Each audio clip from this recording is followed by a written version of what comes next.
my shorts.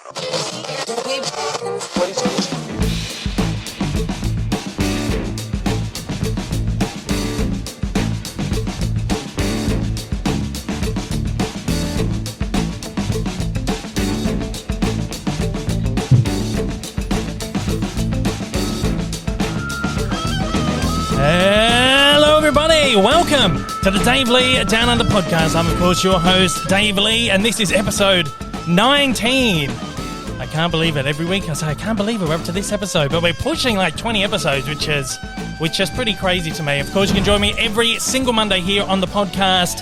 It goes out on all major podcasting platforms, including Apple Podcasts, Spotify, Google, Amazon Music, and Audible. The visual element is available to view on YouTube, and that'll go out 2 days earlier to all the Patreon supporters out there. So if you'd like your 2-day early access to that one on a Saturday, you can head over to patreon.com/Dave Lee Down Under. Sign up for as little as $1 a month.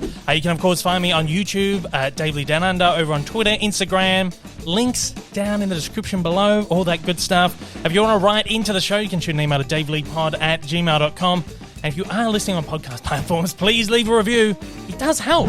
Every little bit of like communication and stuff helps, and gets the podcast pushed out there and everything. I'm very excited about today's show, guys. I've got a guest on who I'm just very, very excited to talk to. This is a guy I've been watching on YouTube for a long time. This is one of the OG movie guys. When we talk about like the people who, I guess, sort of started out what is now essentially this movie space, this movie bubble on YouTube. This is one of the original guys that was there. And I've been watching him probably 3 or 4 years before I started my channel. He's been on the platform for, I think he's pushing 11 years on the platform now. So, he's been there right from the very beginning. You all know it. I'm sure if you're here watching me, you're familiar with you know this guy for sure. He's, of course, John Flickinger from The Flick Pick. Thank you so much for joining me, John.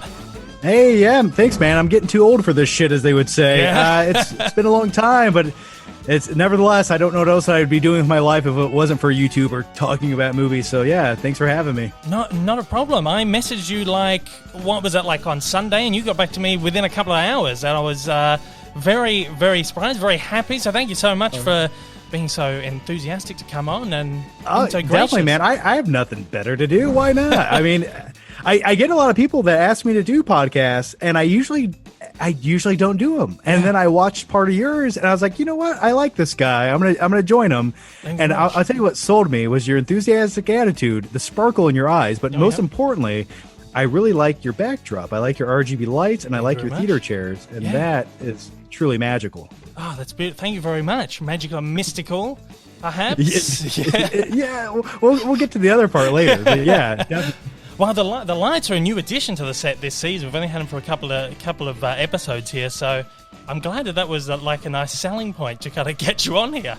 It was indeed. Now, my question to you is: in front of you, is there a large TV or a projector screen? Yeah, I've got a big cinema screen, 3 meter screen. I don't know what that is in. What unit of inches over there? I think that's okay. Awesome, man. Yeah, I'll have to. I'm curious. I want to know more about your setup, almost. Yeah. Well, we essentially got the big screen there in front of me. The projector's up on you can actually see the projector up on the ceiling there. Oh, nice. Okay. So it's a nice setup. We've got it all. Okay. Sit and just enjoy a nice movie every morning, every evening, whatever. See, that's what I need to do. I'm jealous. I'm truly envious of that. Yeah. You've got a good setup, though. I've seen you shot on your videos and stuff. I move so often that I used to have a good setup like 3 years ago, and then I moved. I keep downsizing, and then it's just like I don't have a good permanent space to watch my movies. It's like in the living room on the couch, but I can hear the refrigerator making weird noises, and I'm like, I can't live like this. Yeah. So yeah, one day I will do what you're doing there. Yeah, it's pretty good. Well, I don't know how long we've had it now, 5 or 6 years. So it's a lot of fun to come in and watch it. But you do get noise from the other room. I mean, first world problems. But you do. There's a TV at the living room on the other side of the door, and there's always someone watching TV in there. And there's always that sound pollution. So no matter how big your setup is, there's always got to be something. Again, first world problems. You got to put a couple pairs of headphones in the other room. Yeah, exactly. And that's how they get to. Yeah, that's how they get to enjoy the TV viewing experience. Yeah. Yeah. How have you been anyway? What's it like where you are over in the States at the moment? Well, are we going to open? Are we referring to the pandemic or the weather? Well, a bit of everything. Yeah, I've seen crazy weather, crazy virus, a bit of everything. It's shitty on both parts, I will say. Yeah. The weather. I live in Columbus, Ohio, so we're right in the middle of winter, and just cold. I hate waking up. You're walking out to my car and there's like 5 inches of snow on it. It just makes me want to go back inside and lay in the fetal position until springtime. But the pandemic, more or less, the only inconvenience I have in life, because I've always been kind of a weirdo, is the movie theaters. No new movies. You can't go to the theater. That's the biggest negative. The second negative is Walmart closes at 11 o'clock.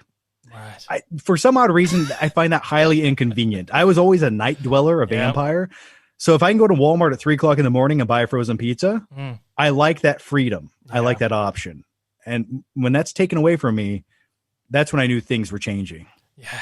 It has been weird. It's like I don't know, that's like putting it lightly, but it's been a strange year. We're okay here where I'm in Melbourne, in Australia at the moment. We're going okay. They said we eradicated the virus months ago, but we keep getting these little bubbles that keep popping up that's kind of start to worry everyone a little bit. And we're kind of in the middle of one at the moment that's really starting to get everyone a little bit worried, and we're hoping it doesn't turn into a third wave. But who knows? It's just up and down. And our weather is like completely opposite to you. We're 35 degrees Celsius, which is in Fahrenheit 70 something like that. Yeah. Another thing I'm envious of. So jealous. It sounds like everything's better there. Do you know anyone, or have you met anyone that has had COVID? Yes. Have you? Okay. Yeah, I've two of my cousins had it. It's funny because it's not funny, but they had it, and 3 people that they live with didn't get it. So it's such a weird thing. And a family friend of ours had it as well, and was actually here when he had it. This was like at the very beginning. He was like one of the first people in Melbourne or even in Australia to have it. And he just kind of stopped by to say hi, whatever.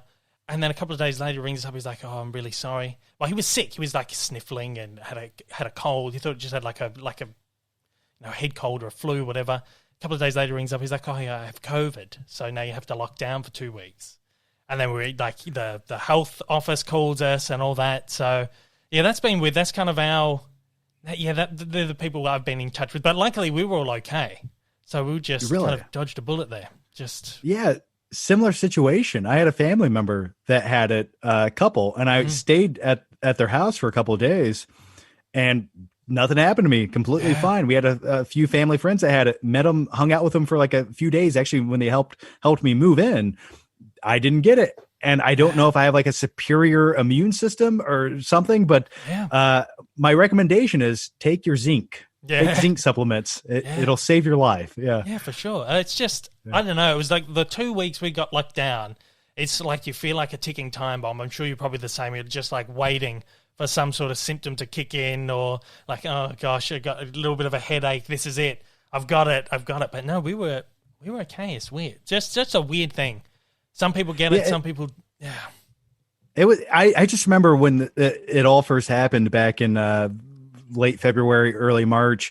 It was like the zombie apocalypse was on the horizon of happening. It was like a weird, scary, interesting time to be alive, because it was the first time we've ever encountered something like that. And I think in our lifespans.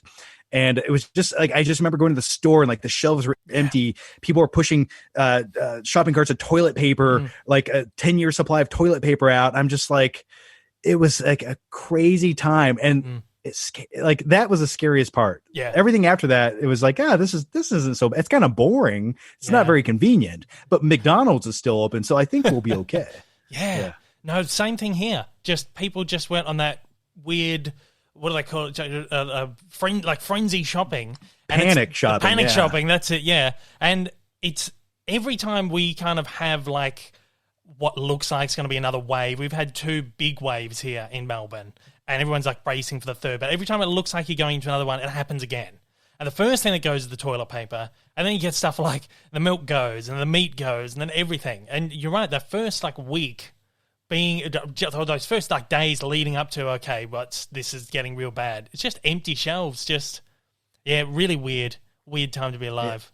Like I said, as long as a McDonald's is always open, Exactly right. that's when you know it's going to be okay. If they close, you know things are going. That's when you start living in the bunker underground. Mm-hmm. Yeah, exactly right. Well, it's the same here. 24 hours. If you get the McDonald's closed, that's a problem. Yeah, Big you problem. know things are serious. Yeah, I went back to the cinema for the first time, like 2 weeks ago. They've just opened here, maybe like a month, maybe a couple months ago. People are still like really like touchy about going and stuff. I only went because I got like preview tickets to go and see The Little Things. So I went to that, and people are still not really. And I know it's the same over there. People like not wearing masks and all that stuff. And even though it's been okay here, people, we're still told you got to wear your mask, you got to do this, especially when inside and whatever. Especially when it looks like you might be going into another wave. People just not doing it. And, we're told at the front, okay, everyone needs to wear a mask. In the cinema, you have to sit. You'll have to leave every second row empty. 3 seats between everyone. I get in there within 10 minutes of sitting down. There's 2 people sitting right in front of me.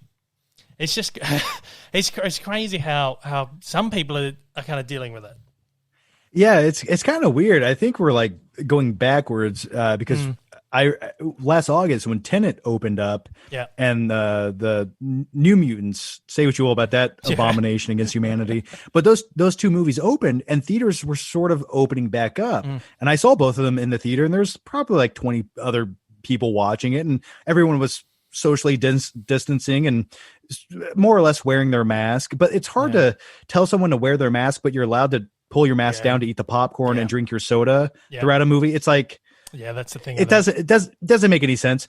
But now theaters, there's nothing in the theater to go watch. I mean, and now half of them are shut down again. It's just weird that we went backwards since August, and it was sort of disappointing to me. Yeah. Well, let's leave all that behind us. We'll get onto the fun stuff. Of course. What have you been watching lately? That obviously nothing in the cinemas. There's been no big new movies or anything. I mean, HBO Max has just sort of started rolling out over there, so you're getting a little trickles of new stuff kind of come in. What have you been watching recently that you've either enjoyed or not enjoyed, or? Well, I mean, I thought we were trying to leave the negativity behind, but real quick, let's add one more thing here. Speaking of new things I've watched, I watched The Little Things, starring good old Denzel and Jared Leto, which is hit or miss anymore nowadays with his overacting. But what a disappointing movie. And I wanted to love it. Like the whole genre, like the serial killer mystery detective movie. I live for that kind of stuff. I love that. Give me some Seven any day of the week. But man, talk about a waste of potential with The Little Things. Highly disappointed. What did you think of it? Did you see it? Yeah, I did. That's the one I saw at the cinema. And it worked for me on one part, but again, it's like I enjoyed it because I like those like crime thrillers from the 90s that are always really slow and don't really seem to go anywhere, and the payoffs, not great at the end. So it worked for me on that respect. But it wasn't Seven. It wasn't the greatest thing, especially with the caliber of cast that's involved. Again, Denzel, Rami Malek, Jared Leto. I could give or take. Sort of I'm on and off with them, but these are all Academy Award-winning actors. You'd expect something of a higher caliber from it, I think. Yeah, I can't think of a film in recent years that had worse pacing than that film. Every time it felt like it needed like an injection of like energy and suspense, it just did the opposite. And they didn't know how to like present the story as well. I think there was a great concept behind the movie. Yeah. But like they just didn't know how to bring that to fruition when they were making it. And by the end of the movie, Rami Malek's character, who's a detective, he just does things that make no logical sense, that no human being on the planet would do these things, let alone an intelligent detective who has a family. I just didn't buy that. And that's where I was like, this movie's a lost cause. Yeah. Well, the writer-director wrote it 30 years ago. Wrote it in the 90s, so it's taken 30 years to get it going. Yeah. And whenever you hear about a project that's like that, this has been in the works for 30 years, whatever. Yeah. Well, why? Why have you not been able to get this movie made until like right now? It's always like a little bit of that explains it a little bit, Yeah, yeah. Well, you think if he had 30 years, he would have perfected the script, but it seemed like he didn't do it. It honestly felt like, when it comes to like screenplays, it felt like the first draft of a screenplay Yeah. without any like tweaking or perfecting and I don't know. I'm curious if a test audience saw this movie. Probably Well, not. that's true, yeah. But I'm curious like what they said about it if they saw it. Anyway, I hated it. You hated it? I think it worked. Yeah. It worked okay for me, but it wasn't a great movie by any stretch. The one thing that I thought that really threw me off is that each three leads, they deliver a good performance, but it's almost like all three of them are acting in a different film. So you've got Denzel puts in like his really stoic sort of performance, and then Rami Malek is I don't know if you had it's almost like he's acting like a really dramatic kind of movie. And you got Jared Leto, who's just off on his own planet. So they're doing his own thing, and it works for the character, but when you throw that in with the other, it's almost like you got three different things going on at once. Yeah, that's a good point. Yeah, it's like they were sort of all acting separately in different rooms, like they were never in the same room together. Jared Leto felt like a live action cartoon character or something. Like he could have been in like a Scooby Doo movie. I don't know.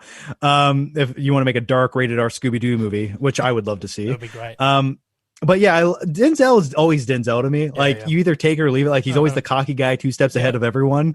But like I said, I liked what they were going for, but they just didn't quite know how to achieve it. Didn't quite nail it. No. Yeah.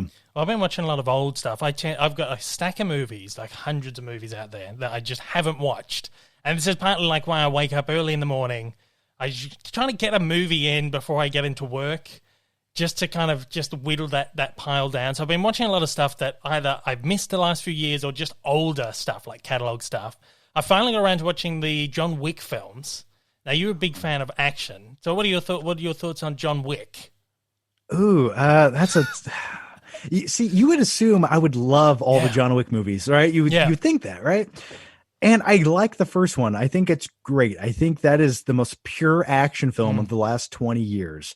A man out for revenge because you murdered his dog. Hey, I'm sold. Yeah. Kill them all. But then you get to the sequel. And then you get to the following sequel. And I felt like they progressively lost what made the first one so great. They became a little bit convoluted. Yeah. They try to throw in more into this universe. And it's like, you don't really care about it. It's like, I just want to see John Wick doing cool, badass things. So, like I'd give the first one like an A-, and then the grade would progressively go lower with each following installment for me. But I'm curious to know what you thought of them, since you just now got around to seeing them. Yeah, I watched the first one when it first came out. Didn't remember any of it. I remember the premise. Went into to watch the second and third one. I was like, I have to go back and watch the first one again. And all I remember was like something about a dog, like they killed a dog or something. So I remember nothing of it, but I really loved it, and I like the second and the third one as well. But you're right, kind of on that narrative level, it does start losing a little bit. Gets a little bit. I mean, they're far fetched to begin with. But they just get progressively more far-fetched. Even though the action is like, gets better and better. The choreography and stuff is incredible. Visuals are gorgeous and stuff. But yeah, the storytelling aspect, the narrative aspect does kind of, you're like, I don't really care about this. Who are these people? He's walking around New York City and every second person wants to kill him sort of thing. And the thing is, like, they're supposed to take place over like a week or something. As I was watching one of the like making of features with the filmmaker, and he said, oh, yeah, this is taking place over the course of a week or something. Like, hang on a minute. You kind of don't think about it when you're watching the movie, but it's like, well, it's a lot of stuff for this guy to go through in 1 week. It was like 1 or 2 weeks. That might have been the second one, because he said the second one like picks up directly after the first one, and it's like it's all happening in the same week. Yeah, you're right. Yeah, does he sleep? Does he eat? Does he just shoot people all day? Just on the run.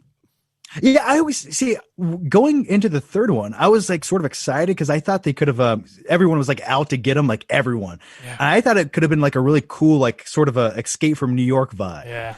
Like he's in this city just trying to survive, but nope, that lasts for 5 minutes. And then he goes off into the desert and meets Halle Berry. I'm like, what? Why? How did we get here? Yeah. Yeah. It's just, things like that. But like you said, like the world building and stuff, once they start getting away from that main story, it loses you a bit. And then he gets back to New York, and by that point, you're like, I don't care. I don't care anymore. But I enjoyed them. I loved them. Now, you're a big fan of like 80s, 90s action for sure. Oh, that's Schwarzenegger, pure. That's Sliced Alone. pure. That is pure. Now, what I finally got into is Jean-Claude Van Damme films. I've never touched them before. I'm really keen to know. I don't know if I've ever heard you even really mention him or anything. I'm keen to know what your thoughts are on the JCVD films. But do you watch movie fights? Did you ever watch movie fights back in the day? Yeah, a little bit. Didn't watch it all the time, but I saw a bit of it, yeah. Well, I won a movie fights episode with a Jean-Claude Van Damme question, and it was like, what is his best movie? Yeah. And I said Bloodsport, obviously. Yeah. I sure as shit didn't say Street Fighter. I'll tell you that. Well, but I just watched that one. Ugh. Oh yeah. Well, honestly, if I had to pick like my favorite Jean-Claude Van Damme movie that I actually enjoy watching, Yeah. it was always Lionheart. I always thought that was like his underrated movie. I haven't got to that one yet. That's one I just bought. Now, I'm sure my listeners are sick and tired of me talking about Jean-Claude Van Damme because I've just discovered him. He's the one that I've been like, I'm not going to watch his movies. They just look terrible, right? But I've been enjoying them because they are terrible. And it's just like on a whole other level to the Sliced Alone or the Schwarzenegger stuff, I think. It's just like you watch them and it's like, these are so bad, but I'm having so much fun. But the two I've really enjoyed so far was Universal Soldier and Death Warrant. Death Warrant's one I watched this week. And they're two that I actually watched and thought, the stories in these are actually really good. I'm enjoying the story. He's acting, yeah, it's always a little bit wobbly, but it's enjoyable. And it actually feels like he's like putting in like a decent effort or whatever. The action's always good, and whether it's good because it's fun or it's just funny or whatever. But Lionheart is one I've just bought. I haven't got around to watching it just yet. I think it's the next one I'm going to get to. I've just picked up Lionheart, one called Black Eagle, which is apparently terrible. Bloodsport and Time Cop I'm waiting to arrive, so I haven't seen them yet. So, but I'm enjoying them. I think Time Cop has the best production quality of any Van Damme movie. But for me, once again, I would say you might enjoy Lionheart because it's the most subtle Jean-Claude Van Damme. If you can be subtle, take that with a grain of salt. But it's like the most subtle, but it gives you like all the cool Jean-Claude Van Damme, like roundhouse kicks and beating people's asses out in the street and stuff like that. And it has like the most heart to it. Yeah. You know, so I've always enjoyed it. Okay, I'm looking forward to checking that one out. The ones I've watched so far, we've got Hard Target. That was the first one I watched, and it was just so fun. Just so all that I think out of all the ones I've seen so far, it's just the most outrageous in terms of the violence and the fight scenes and stuff. Kickboxer I watched. Well, actually, maybe Hard Target. Maybe that's a good competitor. Universal Soldier I watched, which I enjoyed, and then Street Fighter as well, which is just I was told by another like big Jean-Claude Van Damme fan not to watch it. I understand why. Why. He's playing Guile with an American flag tattoo, and he has like the heaviest French accent I've ever seen in my life. I would almost say Lionheart's a better Street Fighter movie than Street Fighter. Yeah, I'm looking forward to that one. The funniest thing I find about these, half of them, he has to explain within the first like 10, 15 minutes of the film why he has a French accent. And there's like numerous ones I've watched where he's like, oh yeah, I'm from Canada. Or, I've just come from Quebec or something. They just have to like explain away why he's got a French accent. I think it's just such a funny thing. Fair. At least they put it into the script where they gave some excuse for it. I mean, at least they didn't insult our intelligence that much. Yeah. What else have I watched recently? If we talk about like we're in the pandemic and everything at the moment, it's like apocalyptic wasteland. I watched this film called Cargo. Have you seen this? It's an Australian film with Martin Freeman in it. Oh, Morgan Freeman? No, Martin Freeman, the guy from the guy that was in the Bilbo Baggins in the Hobbit films. I remember seeing a trailer for that. I didn't see it. How was it? Was it good? It was quite good. It wasn't fantastic, but I thought it was really good. There was a nice spin on kind of the zombie kind of genre, if you want to call it that. And it's like, again, it's got like heart to it. It's like set in the apocalyptic wasteland. Everyone's dying from this virus that's like spread across Australia. And sounds great. Yeah. It's like very close to home at the moment, that's for sure. And he everyone's dying around him, and he's got his wife and he's got a kid, and this is like in the first act of the film. The wife gets infected with it, and he has to try and save her essentially, and then save the kid and whatever else. Gets caught up with all these other people, and I think it's really good. It's like a good heart because this guy that just wants the best for his family, wants to get his family away from everything that's going on around him, and that's what I love in films. It's like the heart and just the soul of it all. Yeah, the premise sounds good. Was that a Netflix movie? I think it might have released in Netflix over there. Yeah. Okay, yeah, that's what I recall. And something recently, Netflix movies are not a selling point to me. Yeah. No, I'm the same. Yeah, I just wish they would pick and choose great screenplays to Yeah. actually produce and turn into great movies, but they just Yeah. seem to pick like bottom of the barrel stories. Yeah. And they don't know how to make the films. Recently I've been watching, what I do is I watch Yeah. like the same 50 movies over and Yeah. over to take me to like a happy place. Mhm. And Yeah. because I'm so tired of being disappointed by like Yeah. the little things, for example. Yeah. Like I watched Goodfellas for like probably like the 5th time ever. And the reason I watched those, I wanted to make sure, because I've always said Casino's better than Goodfellas. Yeah. And I wanted to make sure I still stood by that deep Yeah. down inside. And I do. Yeah. So yeah. I haven't. When was the last time you watched Goodfellas by Scorsese? Yeah, I haven't watched them in ages. I keep saying I need to get back to them. I'm usually the same. I would usually just watch like the same handful of movies over and over again. But this pile was just getting bigger and bigger. I'm like, you know what? I have to. It's at this point now where I gotta step away from the stuff I love and just watch a bunch of stuff that I've got sitting around. And you're right, half of it's not fantastic, and I would rather be sitting there and watching something that I really do love. You know what? Let me give you some advice. Let me give you some advice. I used to be like you. I used to do what you're doing, and then one day I was like, life is too short to punish yourself. Yeah. Like if some of these movies were so great, people would still talk about them. Yeah. There would be a discussion to be had. And if I can't find that discussion, then I don't waste my time doing it. Yeah. That's interesting because I had James Clement, Mr. Sunday Movies, on the show.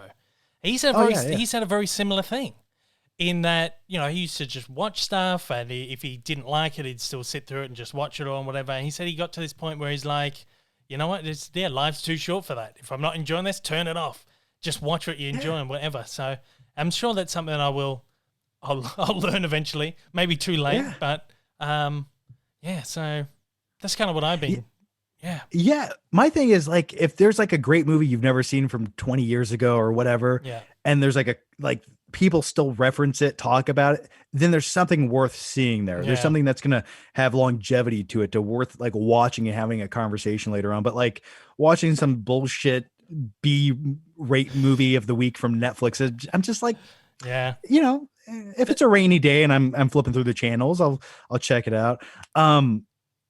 Another movie I watched recently, and this is like such my happy place go-to movie, is Hook was on Netflix. Oh yeah. And anytime Hook is on, I don't care where it's at. I don't care if it's on cable TV. If it's on at 3:00 in the morning, you stop and you watch Hook. Yeah. Because that is a magical experience. Oh, absolutely. I love it. I love it too. I feel like it's weird because the last few years, there's these movies that everyone loves so much, and then all of a sudden people like turn on it. And I see a lot of people on like Twitter and stuff like, oh, I hate Hook. It's awful. It's like the worst Spielberg movie ever. And then even Spielberg comes out and he's like, oh, it's the one movie that I like either regret making or I didn't enjoy. It's such a good film. And you got Robin Williams, you got action and adventure, and just, it is such a fantastic movie. I love it. And it's the same. And it's one of those movies that you just watch, no matter, you turn it on and it's there and you're like, yeah, I gotta watch this, even if there's bloody commercials or anything. Oh yeah, I hate Peter Pan. You recruit bag of free feed chew, dude. I love it, man. Go suck on a dead dog's wet nose, Rufio. I love every second of it, man. It's it's one of those, like, if you're having a bad day, go watch that movie. It's pure escapism. It's also sort of sad in a way because it makes you question your own mortality and your youth. Yeah. But with all that said, it's really fun. No, exactly right. Anything with Robin Williams is fun for me. He's like my number one, I think. I grew up watching all these movies and stuff. It just I know, but I don't want to sound so depressing, but like I feel the same way. And then I think of reality and I'm like, oh yeah. Yeah. I'm the same. Yeah. It's hard for me to watch one of his movies now. Yeah. It's like, so I just have to forget. Like I try to like have self-induced amnesia when it comes to that fact in life. Yeah. That is weird because that was, I think, just plugging my laptop in here. Should have done that before. But yeah, that was like the one celebrity death that really sort of hit me. I'm not like hit like real hard by a lot of them. And that Robin Williams one is one that's like a dagger to the gut, And every time I watch one of his movies, like, I'm going to watch this great Robin Williams film. And it's like, It's sad. It's sad. It's Yeah, like they're like really bittersweet movies now to watch. Even like Mrs. Doubtfire or any of that. Particularly one that I really love, and I know a lot of people hate it, is Jack. The one that Francis Ford Coppola did, where he's, he's like a 10-year-old in like a 40-year-old man's body. I don't know. It's one I've loved since childhood. But that's the one that just really hits me at the end, because he's like an old man and he's like, oh yeah, I've got not much time to live, whatever. That end scene always got me. But now in particular, it's just like, oh, this is so sad, man. I always agree with that, but it's like the most bittersweet ending. Yeah. You know, I actually just watched another movie recently. I forgot I watched it. It was Bicentennial Man, another Robin Williams movie.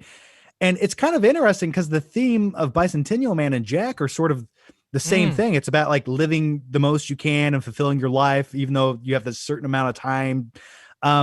Yeah, Bicentennial Man is a movie that also Robin Williams said he regretted making, but I love it. I love it. I think it's underrated. I always forget about it, actually, but that is one that I used to watch all the time. Fantastic film. And that never got a Blu-ray release. I'm so annoyed. That's one of the that's a Disney one. It was a Touchstone one. And they were just so picky with what they actually released on Blu-ray and stuff, and it's a movie I'd love to revisit for sure. Yeah, it flopped really hard. But I have the DVD, the old crappy DVD, and I watched it on HBO Max recently, and that's sort of what I've been doing. I just go through HBO Max. I'm just like, I'll find a movie, one movie a day to watch over there. Yeah, terrific. Look, I want to have a quick chat about your time on YouTube and everything. We'll get into that now. We sort of, like I said at the top of the show, you're one of the guys who's been doing this since the beginning. Well, you're pushing, 11 years now on the platform? Yeah, I started in 2010, yeah. Wow.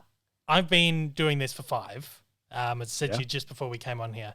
I've been doing it for 5, and I think I've probably been watching you maybe 3 or 4 years before I started doing it. You know, in that group, that first kind of group of people that came up and sort of exploded in that kind of film bubble. I'm particularly interested to talk to you because of this, because you've been around so long. And my experience on this platform in only 5 years is how much has changed on the platform in this very short amount of time. So I'm particularly interested to talk to you to kind of get your idea of kind of what's changed over 10 years, like over the decade. Because, I mean, how long's YouTube even been around for? I mean, I think 2006 is when it sort of became a thing. And then, the thing is, like, I started back in 2010, and it felt like there wasn't a million people all doing like the same thing. Yeah. Now it's like it comes to a movie review. You have 6,000 videos instantly, a trailer reaction video. You have 20,000. And now it's just like, there's so much content being pumped into the same little area, the same niche or whatever you want to call it. It's, even if you're very talented, it's sort of hard to stand out now as compared to 10 years ago. And I'm so happy and thankful that I started when I did, because I don't know if I would have had any traction or gained success if there was, so much competition to kind of claw through. But when I started though, but it's always a take and give, especially when it comes to YouTube, because early on, as far as like being creative with using content, music, even if it was fair use by federal copyright law, back before 2014, I would say if you put a trailer, a clip up in your movie review, you would get demonetized, which kind of limits your capacity to really make a valid point with that visual representation you want to share. And that was always the most debilitating thing about YouTube to me. Yeah. And then, but on the flip side of that, now you can do all of that, and YouTube's like sort of on your side. And even if they have a copyright claim, there's now a process to dispute it. And I like that. I like how you can actually go in and edit your video once it's uploaded and take out that 5-second clip that some studios claiming stole all their profits from the Justice League. I'm just like, I doubt it. So that's another thing. Like the technical side of it, I think is better. But I will say, as far as like gaining more viewership, honestly, to keep it completely real with you, the last like 4 years, it's been hard. Yeah. It's been really hard. And I don't know if it's like an algorithm change. Well, I'm pretty sure it's an algorithmic change, but it's hard to gain more traction now than ever before. For me, the most success I ever had on YouTube was, I would say, like 2014 to 2016. Yeah.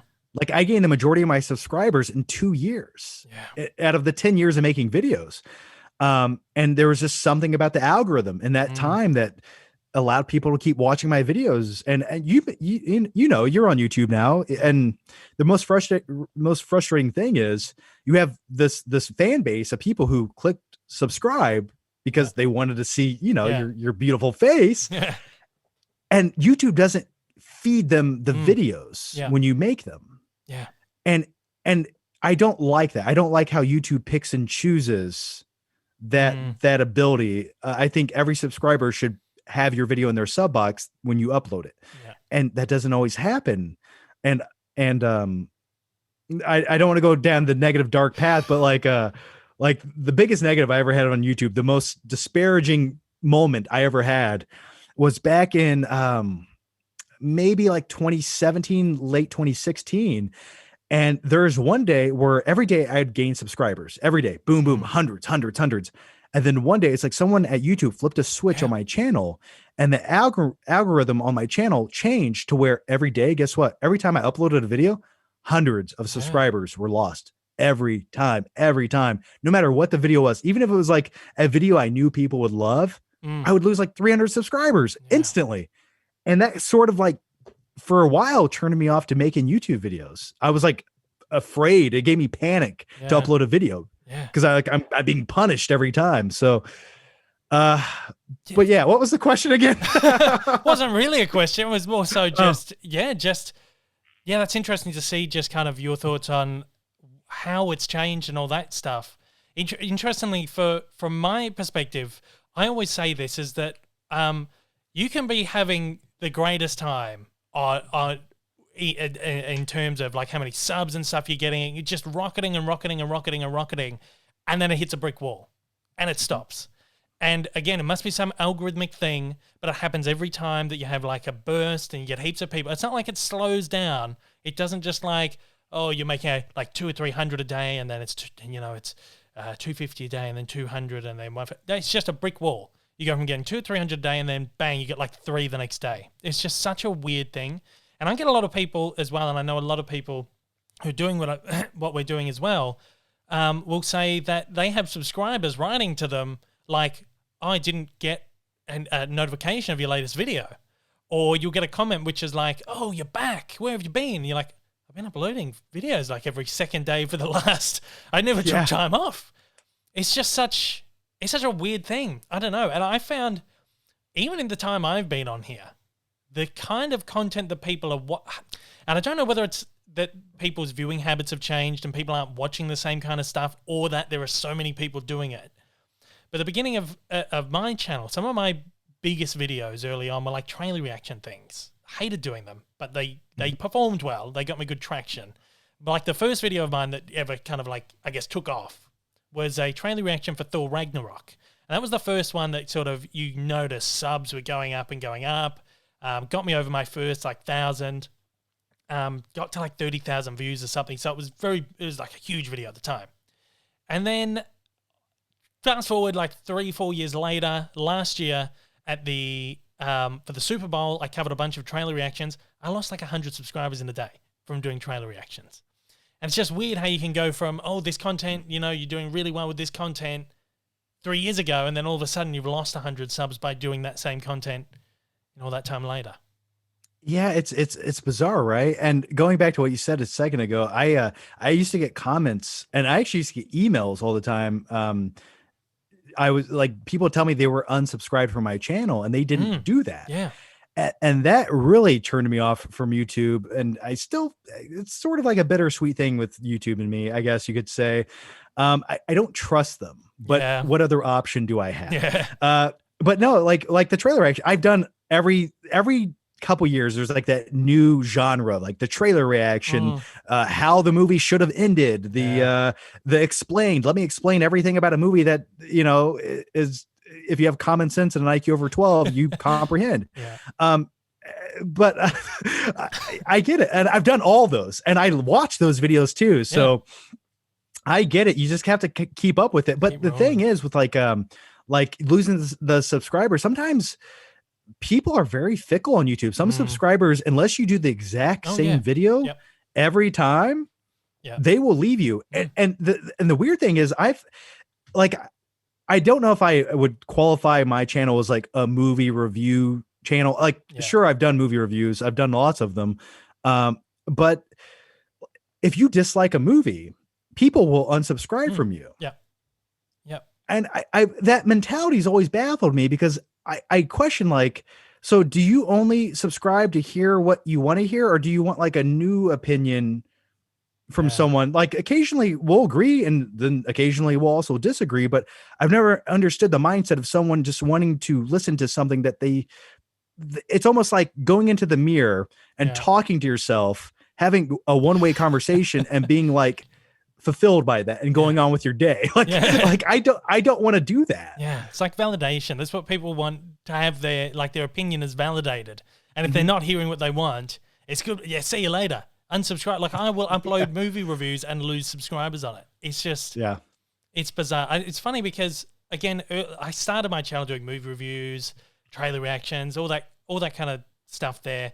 In more recent years, I've pushed more towards doing like editorial stuff. I do like a series of documentary things on pop culture characters and cartoon characters and stuff, like breaking down their history, 20, 30-minute videos. And that's kind of where most of my subscribers have come from now.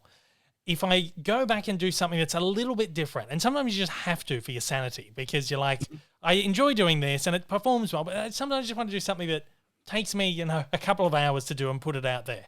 And then you lose subscribers on it. People don't want it. Or the first comment you get within like the first minute is, when's your next cartoon evolution video going up? And it's like, oh man. Or I get like a paragraph of requests for the next cartoon, and I think that's not what this video is.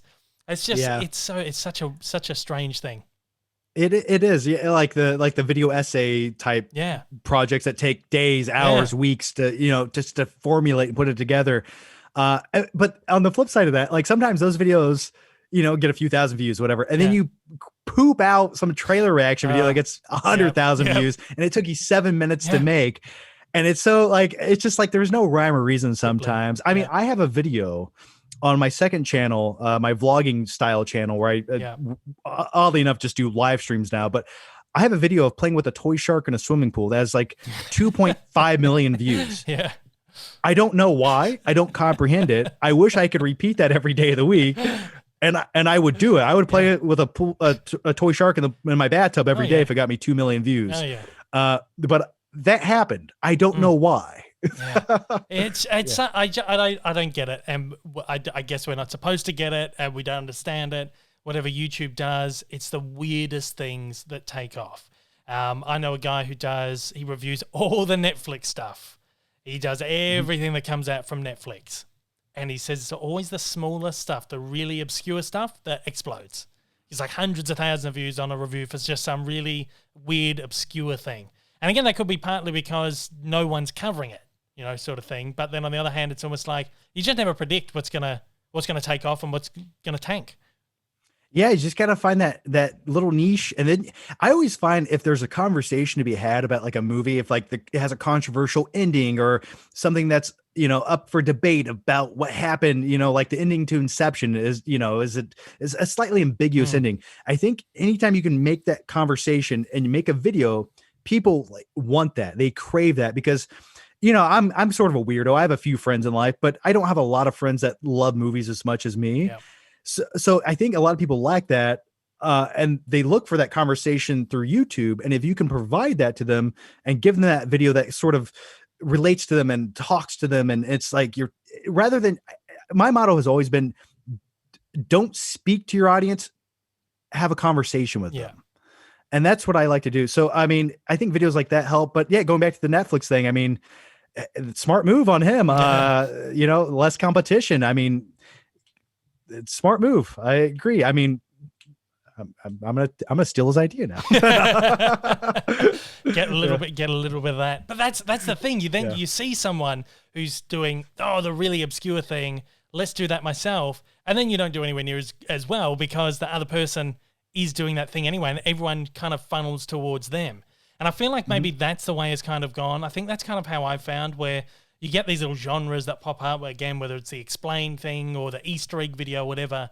And you go, oh yeah, this guy's doing really well with it. This guy's doing, like, so many people are doing really well with this kind of video. And then you start to do it and it does really badly. And it's because everyone's just going to the person that they know does that really well. And it comes back to that idea of you need to find your own personal niche. You got to do something with your own voice that no one else is kind of doing. And I think you were very lucky to be able to be there at the beginning, to be able to find that niche of yours. Yeah, and I'm still looking for it, to be honest with you, because I don't know what exact. Because if you watch my channel, you can see every like 3 or 4 years I start doing something a little bit differently. I mean, I started off sort of. My whole thing was I never wanted to be like the movie review guy. I never wanted to do that. Like, I just wanted to be more of almost like a lifestyle channel. I wanted to talk about everything that encompasses movies, but in my life, because something about like the vlogging aspect of things I've always enjoyed. It's like voyeurism. I like that aspect. Something about just doing a static movie review, looking at the camera. Something like that kind of bores me inside. Yeah. And visually, like, I would rather watch somebody moving around on the camera, going like you showing like your setup and talking about movies as you show like your projector on the screen. Like, that's the kind of video like I crave to watch, oddly enough. So like, I started off like just being a weirdo in my mother's basement. Like, I looked like a young Patrick Bateman about to, do something really bad. And then, I progressed from there and started talking about like movie news topics and movie reviews, and then doing like the Blu-ray stuff and then the flick trips where I go out to like Walmart or Best Buy and I buy the movie. And for me, I think what I wanted to do was really make it about my personality more than just like the big movie of the week. Yeah. And I think as long as you can always connect with people and make them like you can talk about whatever the hell you want to, and they'll keep coming back because they just like you as a person. And I think that was the best thing I ever got across on YouTube. Was I never made it just about just the movie or the topic. It was like, well, I don't care where John goes today, but I want to go with him to see what happens. Yeah. And I think if I could say I achieved one thing on YouTube, it was that. Yeah. Well, that's what drew me towards your stuff. Again, your erratic personality, and you're just sharing these little glimpses of your life, and something as mundane as going to the shops and buying a DVD, but making it fun and making it exciting. And it is, I want to go along with this guy to see what movie he's going to pick up and whether he enjoyed it or not, or, see him rant in his car or whatever. But you see so many people doing that now as well. And to be honest, the beginning of my channel, I did a lot of like hunt videos, haul videos and stuff. I was really like the only one in Australia doing it at the time, which I feel like kind of maybe got me a little bit of traction at first. And those videos did really well for me. I don't really do them anymore, particularly not in the pandemic and all that. But yeah, I think you were very lucky to be able to carve that kind of niche there and really help to shape it, because it is such a big thing still now. It wasn't like for you, who was there at the beginning and was one of those guys at the beginning who, like Cool Duder and whoever else, who were really doing those trip videos and Blu-ray stuff. What's it like for you to now, 10 years later, look back and kind of see how YouTube has progressed, or how it's, Well, I mean, like you mentioned Cool Duder, and I remember that was actually, he was like, if you guys don't know, he's sort of like the first guy to go out and buy movies and be kind of a weird personality on YouTube. He was the first channel I ever subscribed to back in like 2008. Yeah. So if I was saying he didn't somewhat inspire me to start YouTube, I would be lying. Yeah. But I was like, I can do that with my personality. Yeah. But starting off back then, I look at some of my old videos and I cringe so hard, but I also laugh sometimes. I'm glad that they exist. Yeah. Because they will be memories I never show my children.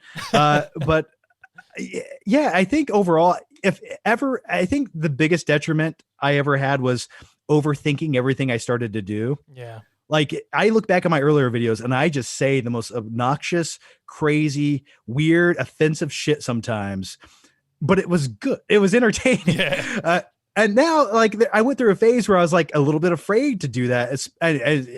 Nowadays, you kind of have to like tiptoe around everything you say, even if it's not controversial. You oddly enough have to sort of be careful. And I remember at one point, going back to the YouTube side of things, I remember YouTube was getting really ad sensitive, especially if you were controversial, if you put the wrong tag in your video, if you just said the wrong thing for 2 seconds in your video, you would lose all monetization on your video. And I remember the adpocalypse, and we've had a few of those. And so those little things I remember happening through the course of YouTube over the years. But anymore, I've sort of just I've rather than just upload a video for the sake of uploading a video, I've really just taken a break, especially on my main channel, the Flick Pick. Recently, I haven't uploaded a video in over a month. And the last video I uploaded was like a Black Friday video. And I just needed to take a break. But what I do now is I do like a weekly live show on my second channel, and that's like the most enjoyable thing I've ever done on YouTube. Yeah, just easy and chill. And it's the same. It's kind of like this with me, this podcast. It's like that outlet for me to just be able to sit and chill, talk to cool people, and just talk about shit that might not get me views on any other kind of video. And I feel like you need that kind of outlet, and you feel like you can just kind of maybe be yourself a little bit more, or just, not so much be yourself a little bit more, but kind of just be a little bit just looser and more relaxed about it. Yeah, it's just pure, unadulterated, free form go. I was so tired of. I don't know if you do this when you make a video, but I fuck up a lot when I talk. And I talk fast, and I try to get every little nuance, every bit of information while being as animated as I possibly can. And it's like I don't breathe when I talk, and I noticed I would repeat the same thing 87 times. I would be editing that video, and I would just hate myself. I'd be like, shut the fuck up, you douchebag, and say the sentence like a human being. And then during live streams, you don't get that opportunity. And I love that. It's like, it's freedom. Yeah. It's just, I think that's part of the excitement of it all, is that you can just, there's that weird freedom of like, oh my God, I could fuck up and blow everything up at any minute now. But I'm enjoying it, you know? I'm the same. I will record a video, whether it's a film review or whatever, and I will find I've said the same thing 5 or 6 times. And you say, what the hell? Like, stop rambling. And a lot of my earlier videos, I wouldn't have cut any of that out. So you'd have me sitting there, like, saying the same thing 5 or 6 times in a row, like, shut the fuck up when you go back and watch it, whatever. But yeah, it's such a weird thing. I remember my early videos where I would, you're right. Like I would just talk, and whatever was in there, I would put it in there with a really bad jump cut because I didn't know how to edit very well. And then I got to that phase where I'd overthink everything and like try to edit it to perfection. But it was almost like taking away from my videos, I feel like. And now I'm sort of just at the point where I'm just going to relax and talk and really just do the weekly live streams. And I love those because I don't get 100,000 views on the weekly live shows. I get like an audience of like 10 to like 15,000 every video. And I'm not going to, like, to some people, they compare that to like a video that gets 5 million views.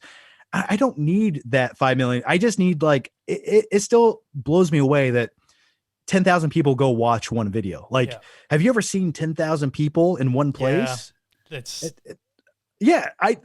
don't have 5 friends to rub together. I'll take 10,000 people watching my stupid face for 2 hours ramble on about nothing. So I love it. It's so fun. You know, I really enjoy it. And it's the one constant I make sure I do every week. And I really started to do that because like the pandemic hit and I was like, well, people are stuck at home. They're probably bored. I know I'm bored.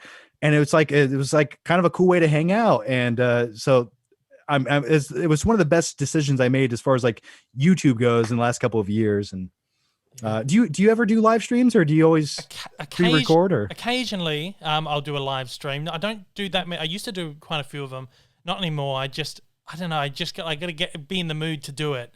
And usually these podcasts, they're all pre-recorded and stuff, but I don't edit these. It's very rare that I'll trim anything out of the podcast. So it's essentially is like a live stream where I will just throw it in the editing thing. I'll put a couple of titles on it, whatever, play around with the music or whatever it is, put in graphics or like video or something.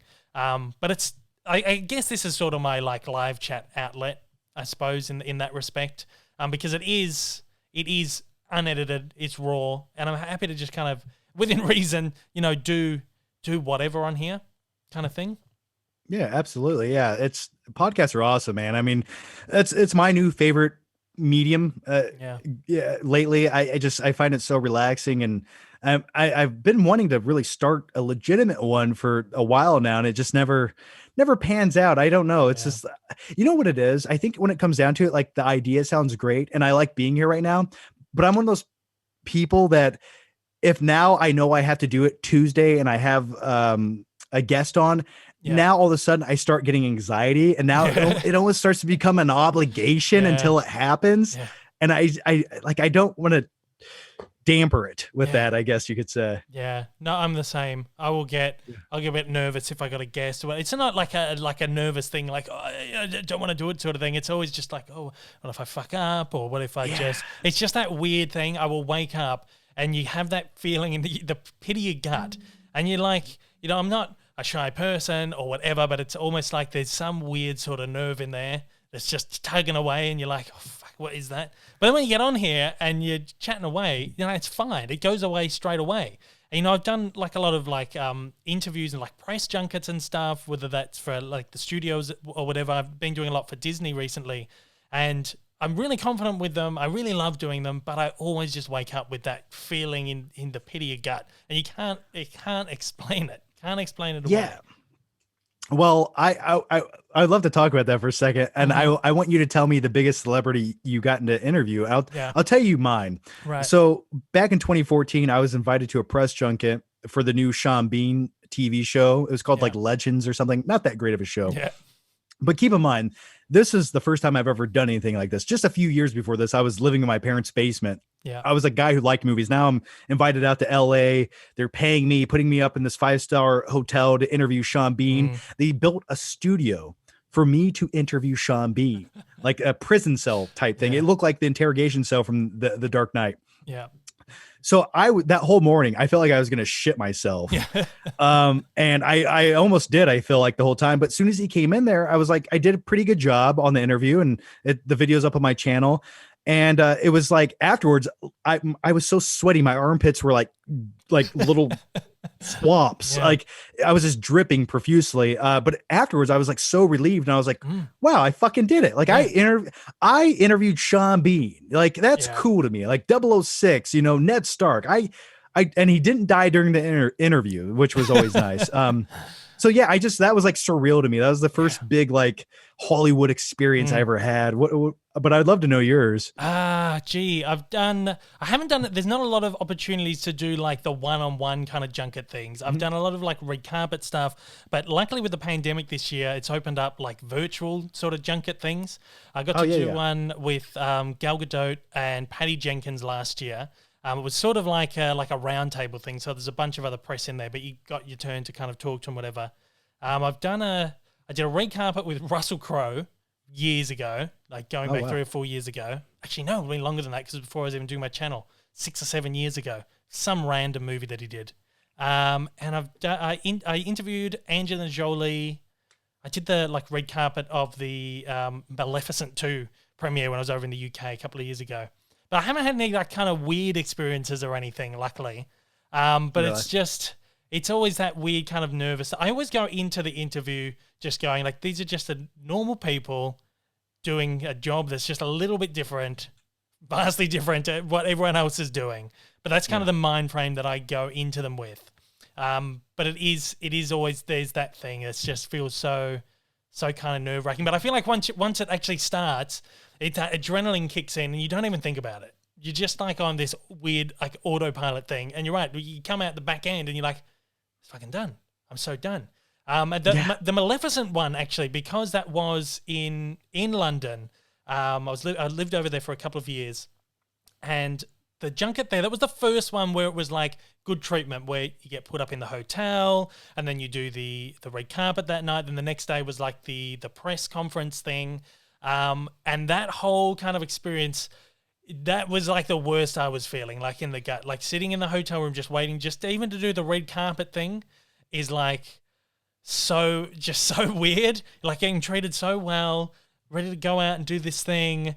And it's just like, just this sense of dread, so excited, but you're just dreading it. I think maybe part of that is because you don't really quite get told what's going to happen, who you're actually going to be able to talk to, whether you're going to be able to talk to like the big stars, whatever. It's just this weird bundle of nerves that kind of gets all jumbled up in there. Yeah, and it's always harder when it's not a good movie. No, exactly right. Yeah. Like if it's a great movie, you're like, oh, yeah, that movie is great. I just watched it. Like, good job, Will Smith, Tom Cruise, whatever. Yeah, absolutely. That's how I always felt about it too. But I have this weird thing. But I look really red right now. I assure you, I'm not sunburned. I think the lighting, the blue lights in the background, and are making like the camera weird. I don't know. But anyway, I forgot what I was going to say there. What were we talking about? Junkets and stuff, and we're talking to people, and it's not a great movie. Oh yeah, do you find it like when you interviewed Gal Gadot? Yeah. I was that for Wonder Woman 84. I assume. Do you almost prefer like if it was in person rather than over like Skype or something? I feel like there's something odd, like there's a disconnect when you have to speak to someone over Skype. It feels like there's a weird delay, and you can't read people as quickly or as well. Yeah. And the chemistry is like not quite there. That's I almost feel like it's more awkward over like video. Yeah. But the weird thing I found with that one in particular was that she was on she was in a soundstage, white backdrop. It was like really professional, whatever. And I watch so many of these interviews and stuff online. You just see them everywhere and stuff. And I'm sitting there kind of talking to them, and it didn't feel real. It's almost like I'm just sitting here on my laptop watching them do an interview, but I'm actually in it and I'm doing it. But at the same time, it just didn't feel like it's such a weird thing. Yeah, I think being in person is vastly different experience. Yeah, I know that you like step outside of your own being for a minute. Yeah. You're like, but also from a celebrity standpoint, it's a press junket. It's to promote the product that they're in, but it almost feels like it's like an automated response system. Like she could have recorded like 5 responses and just sparsed them out to the interviewers. Yeah. So you almost want to throw like a curveball, but not like something to be offensive, but just something to like spark it up a little bit, but I don't know. That's just my thing. I don't know. Yeah. No, I think the same thing. They've got like this set of things they're allowed to say, things they're not allowed to say. But yeah, in that particular situation, there is that weird, like, it doesn't feel like you're talking to the person. Mm-hmm. It's like you said, automated. It's just a weird experience sort of thing. Yeah. Particularly like in that. Cyborg, yeah. Yeah. But yeah, that's pretty interesting. I mean, like, for younger people coming up or younger people to the platform, it's hard to give tips and tricks and stuff when everything changes so quickly. But if anyone kind of asks you for any tips or anything, just in general, like what would you usually starting a new channel, it's such a loaded question. It really is, but I can give you an answer. Yeah. I would say, first of all, have something to say. Mm-hmm. Okay. So if you have nothing to say, if you're going to repeat the same basic 5 bullet points that 10,000 people have said, then don't push record on that video. You have nothing new to add to this conversation. But if you can add something new, have a unique opinion, or even if your opinion is not necessarily the most unique, have a presentation that's unique, have a personality. Also, as you got the cool RGB lights, a cool microphone there. Professionalism always helps. Yeah. Good video, good audio. That's a given. Okay. There you go. That's a given for whatever the hell you're doing on YouTube. I would also say if you're a new guy to YouTube and you don't have an established audience, being topical will never hurt you. Yeah. That is how you gain traction. Mm-hmm. That is how you get new subscribers. You gain them by whatever people are searching for, that popular thing that week. I assure you, when I was talking about movie news videos for a couple of years, and I was doing it like every few weeks, and these were just like, the new Batman suit was leaked. This is a speculative video about nothing, but they blew up because that gets the juices flowing. So I would say be topical as you possibly can. And at first be consistent.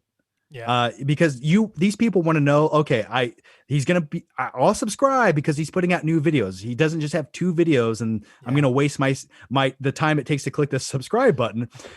So that's another bonus. I would say those are the biggest things. Sometimes I see people that make videos and I'm just like, it looks like they don't even want to be. It looks like they have a gun to their head, like they don't want to be there. Yeah. And maybe they're nervous, maybe they're shy, but those are hurdles you need to overcome. Yeah. And like I said, speak to your audience like they're in the room with you. Have a conversation. Yeah. Perfect. Brilliant. Yeah. That's everything I've found too. I mean, you do learn it. You're going to make mistakes at the beginning. You're going to make mistakes, bro. I still make mistakes now. Oh, yeah. You know, and it's okay because they're the hurdles that help you. And it's the best playing ground for that kind of thing. But yeah, I've found recently, like I do a lot of like news things as well. And because my like editorial videos, like little documentary things on cartoon characters do so well, like hundreds of thousands of views, I found that now doing like a cartoon like a video on something that's been announced about some cartoon or whatever will get big views. So that's kind of where my topicality comes into everything these days. But I'm personally trying to work harder to be more topical. But I always say to people, if like someone's like, oh, my reviews aren't taking off, whatever, you kind of look and you go, well, you're reviewing films from 20 years ago. People are not searching for that. You got to review what people are searching for, not something that like someone's going to stumble across, sort of thing. Yeah, it's one of those, like, if you're new, you got to get new people in there. And once you have them there, you can sort of do what you want to do because they're there. You have a base and you can play around and make mistakes and do that review of a movie from 1982 or whatever you want to do. Yeah. But at first, don't expect to get a lot of traction from it. Absolutely. Yeah. And I'm do as I say, not as I do, because lately I have been inconsistent as shit. Yeah. I have not been topical as I probably should. And I know the formula. Like the formula is like talk about movie news, rumors, have a really good juicy thumbnail that like, oh, you got to click that shit because what's that arrow pointing to? I don't know, probably nothing, but I'm clicking it and put a circle around something. So, you know, things like that. It's the formula's there. Catchy thumbnail, topical, but don't disappoint them once they do click the video. Give them what they clicked on, but give them a little more and give them enough to make them subscribe to come back for more later. Beautiful tips. Beautiful. It's funny. I remember like the first few videos I uploaded, and you drop it and you're like, yes, people are going to start clicking on it. When people are going to click on it, and it doesn't happen. You're like, oh, it can be really deflating at first, but you're right. Once you're able to grab that audience, and there is guaranteed that there's going to be some people click on that, whether that's more or less or whatever, you know, it's fun. But do you find that you're able to play around a little bit more now with kind of the size of your subscribership, I suppose, these days? Or do you still find it's a little bit risky to do something a little bit left field? It depends. I mean, it really does. I notice sometimes anymore, do not look at your subscribers that you lose and gain every day. Yeah. Don't do that. I'm telling you right now, the best advice I can give you, look at it every like 3 months to see did it go up in 3 months? Okay, good. Don't look at it every day. It'll drive you crazy and it'll probably upset you, make you go in a spiral downward, screaming, self-depreciation, whatever. I forgot your question. I was so stuck on losing. Oh yes. Actually, no, I forgot what was the question again? I'm sorry. If you find it easier now to be able to just kind of play around and great question. Lately I have been just playing around. Like the last video I uploaded was like a vlog video going to buy stuff on Black Friday, just because I didn't feel like doing the sit down video. And on my second channel, I can kind of get away with murder over there. I feel like that's where my hardcore longtime followers, like I can do anything I want on that channel. And they're like, oh, it's just John being John. That's what I came here for. But on my main channel, the Flick Pick, people subscribe there for like movie related, like reviews, movie news. And if I step so far outside of that boundary, I notice like the viewership there is a little bit more fickle at times. And maybe not everyone is as forgiving. I think I have a lot of like, passive subscribers over there. And so I've noticed if I play around over there too much, it might not do as well. And it's just a weird thing because on my main channel, I have almost 300,000 subs. On my other channel, I have 100,000. And sometimes I'll do a video on my smaller channel and it does much better. I'll get more views on it. And I'm like, mathematically, this doesn't make any sense. What is happening here?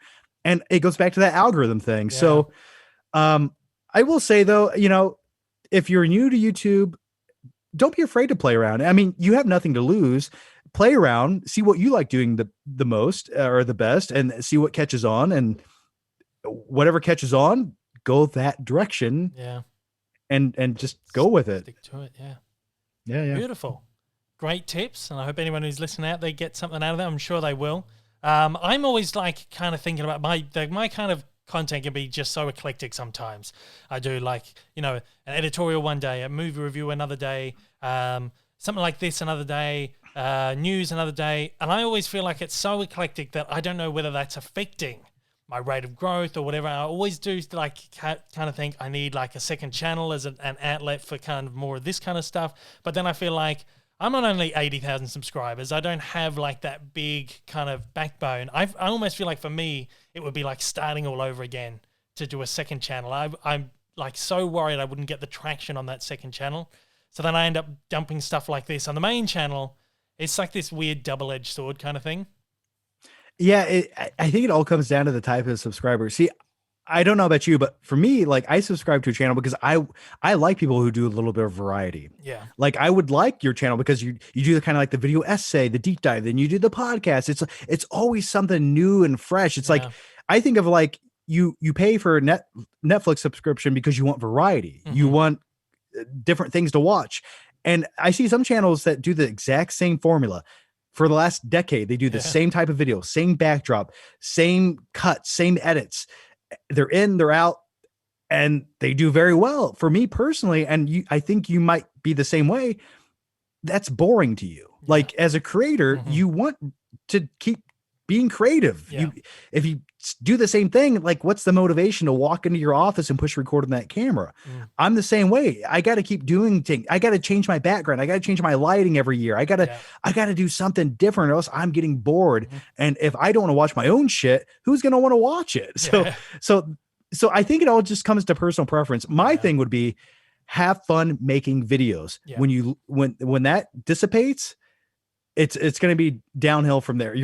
It's not a good thing. So I would say keep doing the variety thing if that's what keeps you going. Yeah. Yeah, I definitely think so. I mean, I feel like I love doing the big essays and stuff, but then it's like I need a break because some of these ones I do might take 2 or 3 weeks to do. And then I need some time to just do something as simple as sit in front of a camera or, I've got this podcast every week, which is just a nice reprieve from having to think or write or edit something. So yeah, I like that. And I do get a lot of people saying the variety thing, but you always do second guess yourself going, should I move some of this over to another channel? It's just nothing that I really want to push just yet. Yeah. See, I made a second channel, like 10 years ago. And cause I do a lot of weird things that don't relate to movies sometimes. I was like, I got to dump this somewhere. And luckily enough, people liked it. And oddly enough, that was my first channel that actually got legitimately partnered with YouTube over my main channel. Oddly enough. But for you, like if it's all movie related, put it on the main channel. But maybe you want to do like some quick commentary. Maybe you want to do a quick vlog about like, here's my new video I'm making. Here's how I'm doing it, or whatever. Then I'd say put that on another channel if you can truly dedicate time to that second channel and not abandon it after just a few videos. I would say why not do it? Yeah, lots to think about for sure. Yeah, lots to think about. But for you, again, the whole variety thing and everything. What keeps you going? What keeps you doing this after 10 years? I know you've said you change it up a lot. Is that it? That's obviously a big part of it. Changing things up to keep being interested in it all, but what keeps your drive in doing this 10, pushing 11 years on? I think I'm just doing society a favor by staying away from the social settings of a normal workplace. And I'm really in the comfort of my own home. Really, I just like to wear underwear when I work. I mean, that's really it. And honestly, like after doing this for so long, in all honesty, the serious answer is I can't think of another job, and if you're listening, I'm holding up my bunny ears right now. Another job that encompasses everything I'm good at or like to do, like movies, graphic design, creativity, public speaking, making witty, stupid douchebag jokes occasionally, just doing little creative bits here and there. It just gives me an outlet to do all of those things. And I don't know what else I would do if it wasn't for this. Yeah, but that's perfect. I think so. I would say the same thing for myself. It's like I love doing it. You got your highs, we've spoken about a lot of lows, but at the end of the day, it's fun. And if it's working, you keep doing it. I mean, I've only been doing less than half the time you've been doing it, but you find new ways to be energized about it every day, I think. And yeah, absolutely. And the thing is, like, I never have a shortcoming of like new ideas or video ideas I want to make. Yeah. I have a book of hundreds of ideas and concepts and things I've wanted to do for years. The biggest hurdle is sometimes like the motivation to do it. Like that's the biggest it's the biggest detriment of like being your own boss. Yeah. And also like that fear of like putting something out that people don't like. What if they don't like it, you know? That's always been the biggest. I've been my biggest worst enemy on YouTube. I can admit that. I really have. There's been so many times I should have done videos and like I kick myself in the ass like a year later that I didn't do it because I'm like, that would have been like a great video and people would have watched it and I didn't do it and the time has passed. Yeah. But no, that's my only big regret with like YouTube thus far. But nevertheless, there's so many ideas I want to make and like timeless ideas. Oh, another thing you could throw to people new on YouTube. You can be topical. That's great. Yeah. But topical videos only stay relevant for so long. Oh, yeah. The key is to make timeless videos. Those are like the backbone of any channel. I still have videos on my channel I made 5 years ago that are about like the best 20 minute, my favorite 20 movies of all time, whatever. Yeah. But they continue to always grow and they will never go away or dissipate and people will probably always search for something like that. Yeah. So have a blend of those two things. Yeah. Well, I find even at my level, 85% of my ad revenue comes from old stuff, comes from stuff I did 2 years ago. And I imagine, it would be exactly the same for you, especially with 10 years worth of content there in the bank.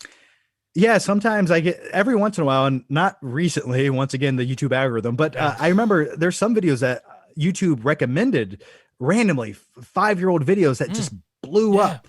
And it was like a video that went from 30,000 views to 180,000 views in the course of like a month or two. And that's always really cool when that happens. And I wish that happened more often, but definitely get a good catalog of videos that, people want to go back and revisit rather than the big movie news of the week kind of thing. Yeah. Well, talking about movie news of the week, do you want to talk some movie news? Hell yes, I do. There's been a little bit going on. Not a whole, like this last year has been weird for movie news. It's usually this movie's been delayed, this movie's been cancelled, but I feel like it's kind of ramping up a little bit now, now that we're getting more. Films are starting to come back out. Films are going back into production. There's a lot of stuff that is kind of going on. The biggest thing of this week, I think, one of the biggest things, Disney has shut down Blue Sky Studios. Did you hear this one? This is the animation studio that was behind Ice Age, Spies in Disguise. They did stuff like the Peanuts movie, Rio, Epic, Robots. This was a animation house that was owned by Fox. So obviously when Disney merged with Fox, they acquired Blue Sky Studios. And this week, they've decided to shut it down. Did you hear this one?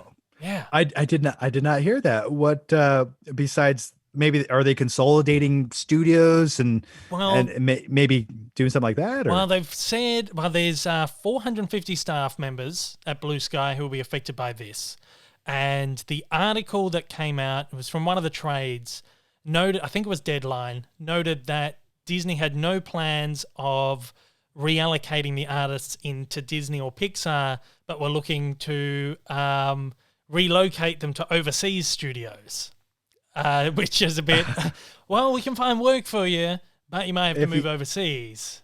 Yeah, if you move to India, we might get you a deal down the road for Frozen Part 8.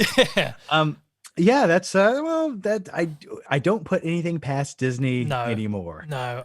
Well, this studio has been going for 33 years. It's only been like the last 20 odd that they've been doing feature films. They did like a lot of VFX for films and stuff. But out of, I don't know how many movies they've done, maybe 20 odd, maybe a little bit less. they only made $6 billion in global box office receipts in their entire life. That's a lot of money, but in today's terms, you've got like the Avengers that's making $2 billion on one film. You got the studio that's made a vast catalog, has only made $6 billion. Their films continue to underperform. The only ones that have really done well are the Ice Age films. So you can kind of understand why they've decided this studio's not, you don't want to say not relevant, but it's just not not feasible to keep it open. Yeah, what's the monetary gain there? What's the business aspect of it that doesn't make any? Yeah, so from that viewpoint, I guess it's just a bad business investment. Yeah. But if all 400 of those people came together and found one backer, one production company that would like them to be their in-house animation team or whatever, if they came together, I'm sure they could form their own small niche studio. I mean, there's 400 plus people with that much experience. It seems like they could formulate something to work off of there. Well, you hear about that all the time, whether it's people who they leave a studio in a mass exodus, or, people get laid off by the hundreds and then they go and they form their own studio. And it happens all the time. You go back to even the 1940s, people leaving Walt Disney's studio and then going off and starting their own ventures, or someone like Don Bluth, who led a mass exodus from Disney in the 1980s and then went and started his own animation studio, which rivaled Disney for a while there. So I feel like maybe something like that definitely could happen. And probably the saddest part, other than 450 people being out of work, they were working on a film which had 10 months worth of work left, and Disney has said no, we're not going to continue production on that. Wow, what was it like? It's called Ice Age Part 7. No, it was an original one. It's called Nimona, and it was based on I think it's based on some sort of graphic novel sort of thing, or like a comic series. But apparently, all the artists have come out and said, "Oh yeah, we're doing something really special with this movie. It was going to be really, really great." But they've probably been working on this movie for years now, and they've just thrown the axe down on it. Really, I'm curious what the cost to finish it would have been, if it would be worth it. It seems like if it was salvageable, they may have done it, but it also seems like why can't Netflix step in and say, you know what? Yeah, here's your $40 million you need to finish the movie. You do it. We get the rights, and so be it. We'll move on with our lives. I'm intrigued by how far they were along in that movie. How close was it to finishing production? Yeah, I'm not sure. Well, you also got to wonder whether the movie was actively in production or whether they halted the production over the pandemic for 12 months. Because a lot of the Disney and the Pixar films that are in production at the moment, all the animators were working on them remotely from home. But with the smaller studio like Blue Sky, whether they were actually doing that or whether they had the production on halt for a year, maybe it's just costing them too much to have the production halted, or you never know what's going on behind the scenes. But I feel like this was kind of expected, maybe, that Disney would do this. I mean, they've got two big animation studios. Do they need a third, particularly if it's not performing very well?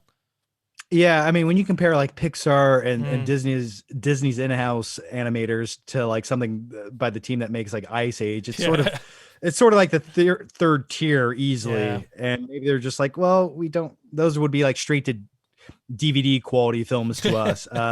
So maybe in that regard, but it's surprising maybe they don't get a deal with, I don't know, Universal or another studio that needs a team of animators. I don't know. Well, it's going to be interesting to follow that one. A big animated film, semi-animated film, Sonic the Hedgehog 2, was sort of announced this week. Well, they'd announced that they were doing it, but they did their big title reveal of the film this week. Oh, guys, we're going to reveal the title for the film, and it was Sonic the Hedgehog 2. Ooh, well, that is clever stuff. I like that. There you go. So that's coming out April 8th of April 2022, which was just 2 years after the first one. What did you see the first Sonic? I did. I didn't hate it. I don't think it was offensively bad, but I also I have this pet peeve. I hate when they take these crazy larger than life characters from video games or another universe And what do they do with them? They throw them in a small town in the middle of the USA. I'm like, is that really what we wanted to see Sonic doing? Like running around in cornfields? No, I want to see him doing loops and grabbing gold coins. And it did feel like the ending to Sonic definitely is where I wanted to see the first movie at. But if they go that direction with the second movie with Jim Carrey being the crazy zany Dr. Robotnik, and it's in like another dimension in Sonic's homeland or something, fine by me. That sounds great. I just hope they do that. Yeah. What'd you think about it? I liked it. I was the same. It's one of those movies. It's just like innocent. It's enjoyable. It's not fantastic. It's not something you got to watch over and over again. But it was like, I'm not a huge gamer, but Sonic is something that I played like when I was a kid, like all the time. I loved it. I just love those simple games. You know, I'm not one that will play something like The Last of Us or something like that. So that was fun for me to be able to spend some time with Sonic in the film or whatever. But it was just like a nice, innocently enjoyable film. But it's interesting that it's going to open next April, especially with everything that's happened over the last 12 months. You would have thought a lot of films have been halted or whatever. And this is going to come out in like a year's time from now, like a little bit longer than a year. I feel like maybe it's a little bit ambitious to be coming out and going, yes, we're going to have this out in like a year's time. Or I don't know. It's just weird because we keep getting these studios putting stuff off. I don't know. What are your thoughts on that? From a business standpoint, you got to say a release date, or else what's the point of even saying anything at all? So, but from a guy who likes movies and a guy who trusts no one, whatever release date they give you, don't plan on going to see the movie that day, because there's probably like a 58% chance it's not going to happen. Yeah. Even some of the release dates they keep pushing out now, like Black Widow, the new Fast and Furious movie, like, a lot of movies that are supposed to come out in the next few months, that these were already delayed 3 or 4 times. I don't see them coming out. I don't really see anything as a guarantee until after this summer. Yeah. I feel like maybe by then things will have a bit of normalcy, but until then, it's chaos and anarchy right now. So even wasting your time or your marketing tactics on putting the new release date for May 22nd, 2021, I don't see that happening. Yeah. I think that would be a bad business move. But by 2022, I could see Sonic coming out. They have to quickly film it, and I mean, it doesn't take that like 3 or 4 months to shoot a film, especially going to be something small like that. Who knows? That might have less of like the live action element and just be Sonic running around hills and getting coins and stuff. You just never know. Yeah. It could be something they're working on right now, animating or whatever. Throw Jim Carrey in front of a green screen in someone's garage, film the movie, let get the production team that was just fired to make it. Exactly right. And you're good to go, man. Yeah. Talking about video game movies, The Last of Us. Have you played? Are you a big gamer or anything like that? Have you played The Last of Us? I just recently got back into playing on PC. I play Call of Duty. It's a detriment to my own humanity. I scream, I cry, I get so angry and frustrated that I think my neighbors call the police in the middle of the night on me. But I enjoy it nevertheless. Yeah. So that's the only game I really play recently. Yeah. But The Last of Us news did intrigue me. Tell me more. Wow, we've got they've announced the two leads for the show. It's again a weird thing. All yesterday afternoon, or my time, yesterday morning, yesterday afternoon, my time, there were these rumors. Mahershala Ali has been cast as Joel in The Last of Us. And hours, these rumors went on and went on and went on. And then at one point in the afternoon, it was, oh no, Pedro Pascal has just been announced as Joel in The Last of Us. So there's this weird sort of thing where maybe the trades got their wires crossed or something, or maybe this just happened yesterday where Mahershala was offered it, and they ran with it, and then he said no, and then they offered, who knows? But anyway, Pedro Pascal has been announced as Joel, is the lead, one of the leads from The Last of Us, and Bella Ramsey, who played Lyanna Mormont from Game of Thrones, which I've not watched, so I don't even know if that's how to pronounce the character name. But she will play Ellie, who's the young girl in that as well. I was going to ask your thoughts on casting and stuff, but you haven't played the game or anything. Like myself, I haven't played the game. But this is a series actually that's in the works for HBO. What do you think about it? Yeah, No, the series concept. I know a little bit about the story of The Last of Us. I never really played the game, but I've seen cut scenes and things like that over the years, and it always seemed like Hugh Jackman would be like the fitting roles if you could cast him like 10 years ago. Yeah. But as far as this new casting, especially for like a TV series, Pedro Pascal can do no wrong when it comes to like a TV series. Yeah. The Mandalorian. Being a protector of a small child, we know he can excel at that. Starring in a Wonder Woman movie, not so much. But I don't think that I like him as the older the older adult.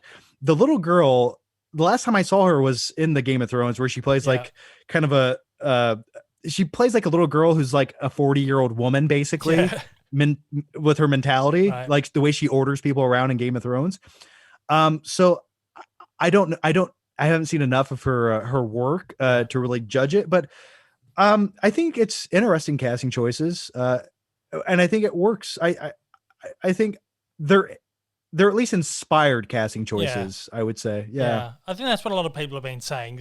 You hear a lot of the people wanting Hugh Jackman or whatever, but it's kind of like, well, he's the obvious choice. So do you go with the obvious choice, or do you go with someone who's maybe a little bit of left field, who's going to bring something new to the character and not going to be like a one-for-one remake of the game?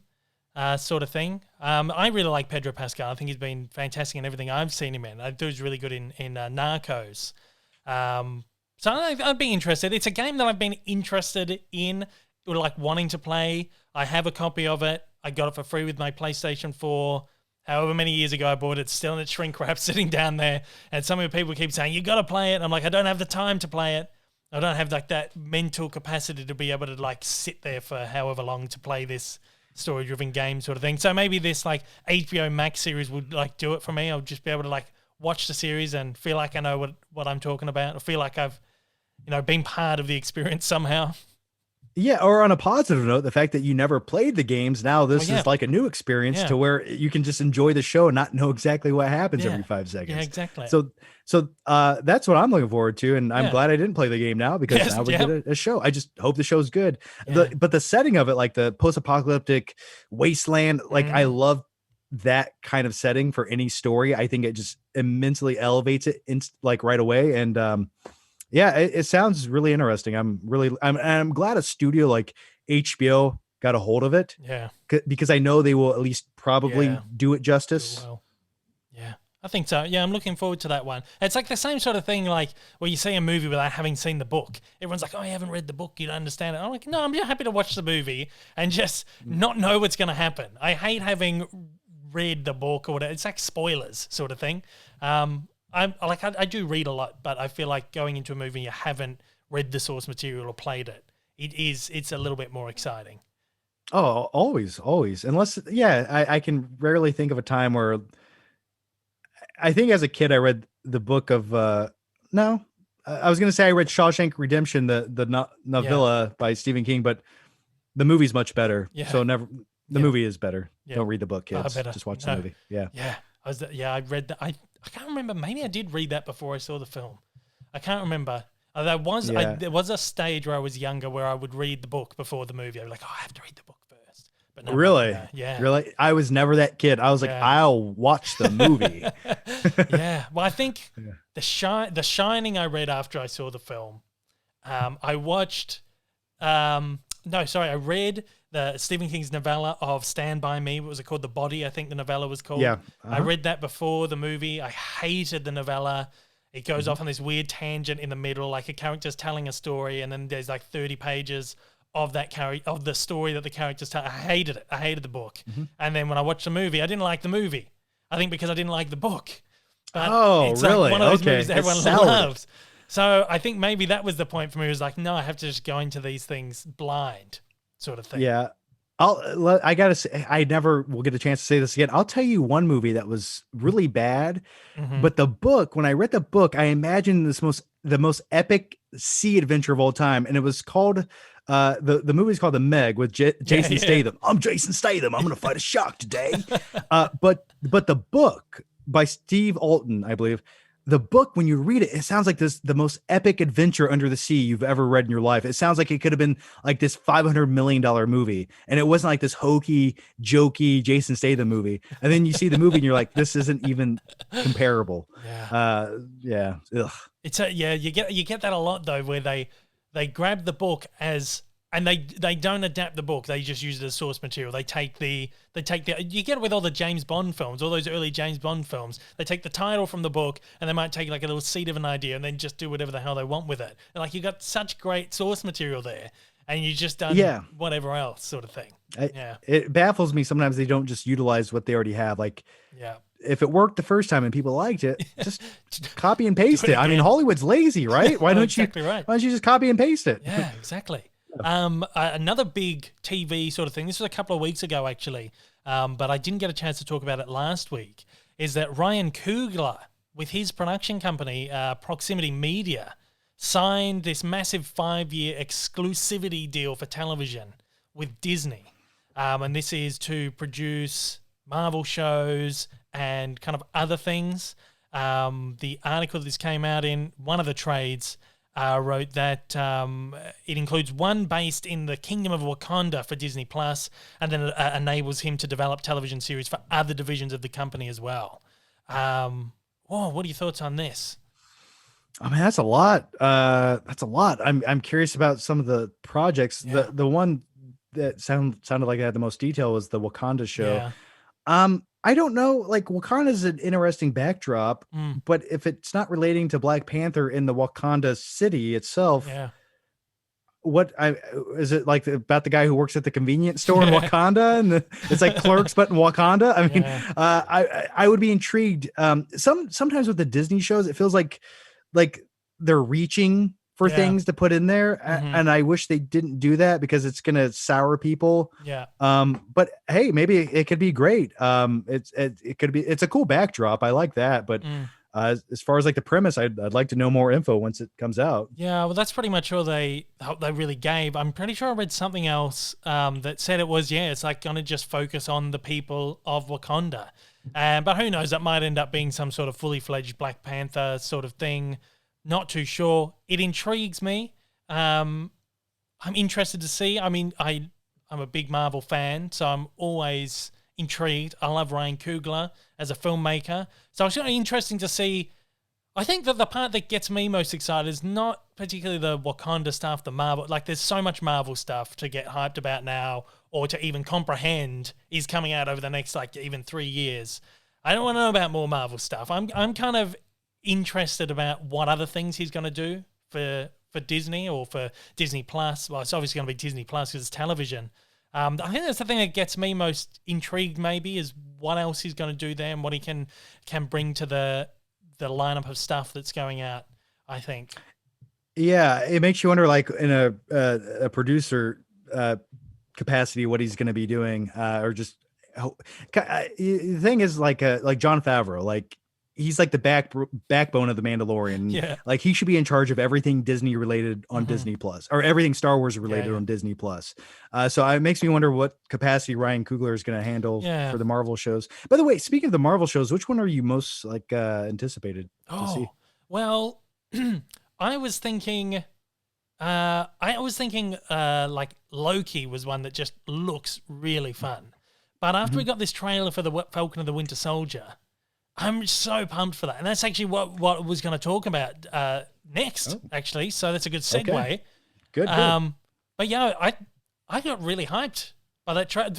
Going back a week ago, I think it was like one of the lowest things on my radar, only because it just feels like the safest thing that Marvel's doing at the moment. Everything else, you look at WandaVision, how that's opening new doors, it's going in weird kind of directions, doing something completely different to what else Marvel's doing. And then you've got Falcon and the Winter Soldier, which just feels like what they've been doing for the last 10 years. But after that trailer, man, I really hyped for that show. What about you? I agree. I didn't watch the trailer though, because I'm in this weird mindset of like savoring the flavor. Yeah. And I do want to see it because I just hope that they get this, and maybe this came across in the trailer, but I love like a buddy team up type movie. Yeah. And I hope they get that across in the show, where they're sort of like the odd couple at times. Yep. But I did see the one clip from one trailer that came out a while ago where Falcon was like flying through a canyon with like 8,000 explosions behind him. And I was like, the production for this, the budget looks nice. I like that. It doesn't look cheap. That's for sure. So I would say it's oddly enough my most anticipated show. Loki at one point was, but this just looks like it's going to be more fun. I think so. It's going to be like a cinematic movie every week that you get a new episode. Yeah, well, that's the weird thing about it. Like even you talk about Mandalorian, or even have you been watching WandaVision at all? So I watched the first 2 episodes, which I guess arguably are probably the weakest thus far of the entire series. Yeah, and it just did not excite me enough to keep watching it. And I was like, whatever twists and turns come out, spoil it for me. I don't care. I want to know them, but I don't want to watch the show to get them. Yeah, that's fair enough. It's definitely going in completely different direction now. It feels more Marvel, more MCU, sort of bigger, grander. And what I was going to say was that the production values on these things are outstanding, and it is like you're watching a film. And particularly, the first couple episodes of WandaVision were like 20 minutes long. The most recent ones have been like 40 minutes. And I think Falcon and the Winter Soldier is going to be... WandaVision's 9, Falcon and the Winter Soldier is going to be 6, but that's because they're full, like 40, 50-minute episodes. So it is going to be like sitting and watching a mini Marvel film every week. But the production value on them is outstanding. For like a television show, what we're so used to seeing on television, like Agents of S.H.I.E.L.D. or something like that, it's just, even just sitting there and watching like, oh, it's like I'm watching a film. And then it ends in 40 minutes. Like, shit, I'm not watching a film, I'm watching TV show. Yeah, it's like, definitely a stark contrast between the Disney Plus series and like something like on the CW. Yeah, like, for sure. Like it looks like it was shot in my backyard with like some props you found at like the salvage store of Goodwill or something. Yeah, absolutely. Like I remember watching some episodes of The Mandalorian, and there's a few sequences where I was like, this looks better than like what the Star Wars movies have done in the last 10 years at times. And I'm like, whoa. So Disney Plus I feel like they're doing what they should be doing. And I feel like they've justified their subscription price thus far. So, which I didn't think I'd say that. So yeah. Well, there you go. I think so. I definitely think so. I think maybe the first year, a little lackluster, very like not a lot of content coming out, but I feel like we're finally at that point now. Well, a week after WandaVision ends, Falcon and the Winter Soldier starts. A week after that ends, we get Loki. A week after that ends, it's just going to keep rolling out. But this Falcon and the Winter Soldier trailer is amazing. If you want to go into it like fresh, I'd say just wait like 4 weeks until you see it. But the production value on it is insane. I think that's what really got me hyped about it, is because it just looks like a film. And it feels so visually similar to like The Winter Soldier, which is my favorite film from the MCU. And it's just got me all kinds of hyped. And just like explosions and stuff, and the level, the caliber of acting they've got in there. And then what you were saying about like the dynamics between Falcon and Bucky, there's like that real comedic spark, odd couple kind of thing. I'm so excited for it. And I'm really hoping some of the spin-off series, like sometimes in the Marvel universe, they have a status quo. They kind of have to stay on pace, but I'm hoping with the series, they can kind of just go off the rails and take a few more risks than they ever would in the actual cinematic universe of it. Yeah. So I'm hoping they do that. And I can't wait, man. And it's kind of weird because I was so surprised, like when they announced they're going to have Falcon and the Winter Soldier TV show. I was like, they're going to take the guys from the movies and actually do a TV show. Like it's not Agent Coulson from, Avengers. So I was like, whoa, okay. They're really going for it. Yeah. And it's great that these actual big name celebrities, the actors are on board to do it. So, but anymore, isn't TV sort of the place actors want to be compared to movies? Right. You've got all the big actors doing television now. I think it's just, it's like their job. And I feel like there was a stigma with television, maybe the 80s, 90s, early 2000s, where you don't want to do TV because it's TV. But the way that we've moved to consuming media now, particularly in the last 12 months, where everyone's at home watching TV, like that's where it's going. And I think at the end of the day for these guys, it's like, I'm just doing another job. It probably doesn't feel any different to be on set, to be making the Falcon and the Winter Soldier than, something like Captain America. It might not feel any different for them to be doing Falcon and the Winter Soldier than doing like the Winter Soldier film. Might be a smaller crew or whatever else, but to these guys, probably just a job. And I feel like the money's probably pretty much the same. I mean, the Mandalorian first season was $100 million for the first season. So I wonder if these ones have larger budgets. I don't know, but yeah, that's the thing that really got me with that trailer was like it felt like a film, felt like a Winter Soldier sequel. Absolutely. Well, I'm not an actor, though I pretend to be sometimes when I'm alone in the bathroom. I would imagine, like, from an actor standpoint, when you do a TV series, you get to sort of slow down the pace and savor all those little moments, and you really get to act rather than be the 3-minute subplot in the next Marvel movie. So I can imagine it's always more of a bonus to actually present your craft. But yeah, and that's what I like about series. They can take their time. They can talk about the subtleties and the little minute details and really draw them out. So I'm looking forward to it. Yeah, well, I think that's what's really good with these at the moment is like they're focusing on these characters that might not have had that spotlight. The characters that you really, really like and you enjoy, like particularly Falcon Winter Soldier, the dynamics in the film's been really good, but you feel like it hasn't been fleshed out much. Smaller TV series is a really good way to do that, and I'm like so happy that Disney have given the okay to do that and not like put this in cinemas sort of thing. It's like such a weird risk, but it looks like it's paying off. Long as people pay their $8 a month for the Disney Plus service, they'll be more than happy. Exactly right. So, yeah. Well, this trailer actually got 125 million views in 24 hours, which is a record for any trailer for any streaming service. And the previous one was WandaVision, which had 54 million. So that's over double. That's crazy. Yeah. That's crazy. Is that the record for any streaming service? That's TV the record show? for any series? I assume it's series or movie from a streaming service. And this was the one that was played at the Super Bowl last week. 125 million views in 24 hours. Yeah. Okay. Well, it better be good now. Yeah. Hopefully. We'll talk about DC. We'll move on to some DC. The Justice League. Zack Snyder director's cut's coming out in a few weeks' time. What are you thinking about this? I'm ready for it to happen so we can just watch it and stop speculating, wanting, needing. Just put that shit out. Let's watch it. Is it good? Is it bad? Is it just slightly better than the previous version? I can't talk about it anymore. I can't even guess what I actually just did a live stream right before we did this podcast and I talked about the look of the new Joker and it's at a point where it's like, let's just watch the damn movie. Yeah, I'm the same. I'm ready. I'm the same. I'm not huge on the DCEU. I mean, I love Batman. I love Superman. They're like the superheroes you grew up with as a kid. They're the only superhero movies you had as a kid, really.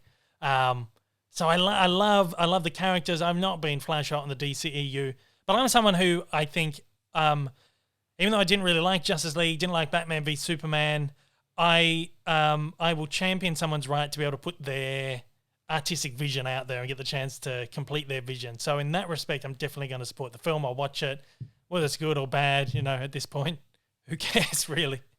Yeah, as long as they can salvage that train wreck of a movie they put out in 2017. Was it 2017? Yeah, 2017. If they can just make it 10% better somehow, some way, just make it slightly better to justify all this hype and money that went into it, then I guess they succeeded. They redid the movie and made it slightly better, then so be it. I mean, if we can leave it off with that and that is the Justice League movie that exists in history, then fine, for the better. Yeah.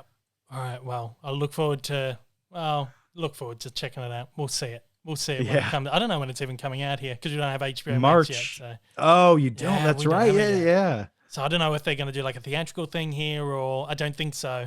4-hour movie. Oh, man. Like a VOD type deal, maybe? Maybe. We'll see. Interesting. Look, before we close out, we'll take a couple of subscriber questions. A couple of people have sent in a couple of questions. We'll get through these pretty quickly and then close the show out. We've got one from Blake Ison, who says, with the direct-to-streaming and cinema's same-day platform slowly seeping to more services, what do you think will be the long-term effects on cinemas caused by this?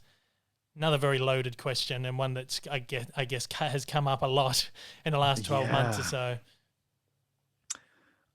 Well, I guess specifically, I guess we'd talk about HBO Max releasing all of their movies straight to Yeah. their streaming service. Right now, I think right now it's one of those things where specifically like Warner Brothers, there's no other option. Yeah. So why not capitalize on these films that they have in the can and get their subscriber numbers up for their streaming service? And then I almost don't feel like that's like permanently, if they could get 500 million subscribers and they could just release movies on their streaming platform and recoup all the money and make a profit. And ideally, I think that every studio would love to do that. Yeah. That's why they're all starting their own streaming services. But realistically, theaters will eventually open back up. Hopefully things go back to normal. And I think if it does, then the old routine of releasing it theatrically, then on streaming services, I think that'll come back because that has been proven to make the most box office success and capitalize on their initial investment. So I think right now I'll take what I can get. If I can watch movies on VOD from the comfort of my home in my underwear, rather than wait 2 more years for the movie to come out in theaters, I'll take that movie now on VOD. Yeah. Do I want theaters to come back and new movies to come back into the theater? Yeah, absolutely. But as of right now, it's not an option, I guess. Yeah. I feel like the same. I think if anything, it's proven to studios that audiences will take their content however they want to take it. But then I feel like it's gone through these weird waves where they didn't want to put stuff on VOD, and then they did put it on VOD and it did well, and everyone wants it on VOD because they're not getting it at the theaters. But now it has got back to that point where people want to be back in the theaters. So it's this weird up and down thing. I think you're right. I think we'll have that original method going to the movies, and then maybe just like that window between theaters and VOD or whatever is maybe a little bit smaller. You get the movie in theaters and then on VOD a couple of weeks later or the same week, that might become the regular. Who knows?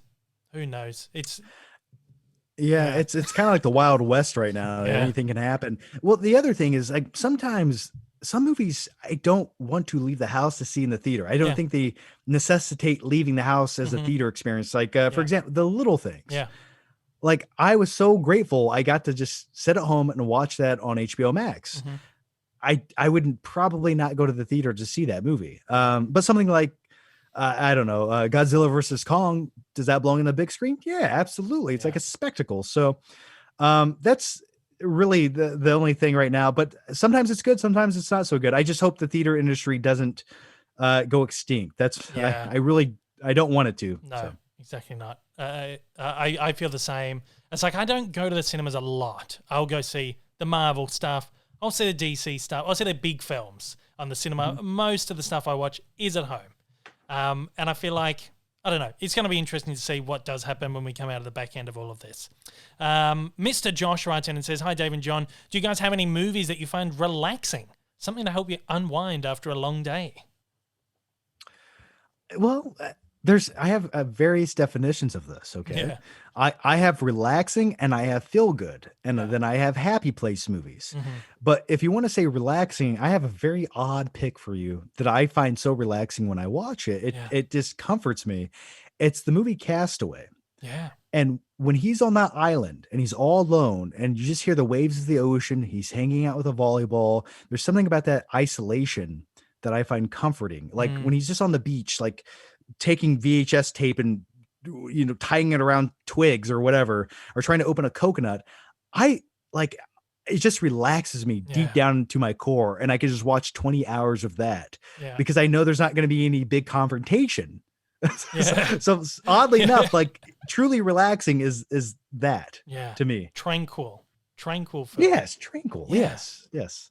What about you? I don't know. It's hard to think of something that's just calming, relaxing. But I always feel like if I'm like ill or whatever, the movie I always turn to is like Pirates of the Caribbean, the first one in particular, because it's just, maybe because I've seen it so many times, it's just easy to watch and it's fun and you just go with the adventure. And again, same thing, I guess there's not huge stakes in that one, but like compared to like the later films. But that's a film that I feel like I can just go back to and not like maybe something I don't have to think about too much. And just watch it and enjoy it and roll with the punches. It's kind of a bombastic swashbuckling adventure. Yeah, exactly. Absolutely. Yeah. So that would probably be mine. Yeah. Yeah, another one. If like since we've been talking about Marvel so much, like the one Marvel film that just relaxes me is Thor Ragnarok. Oh yeah.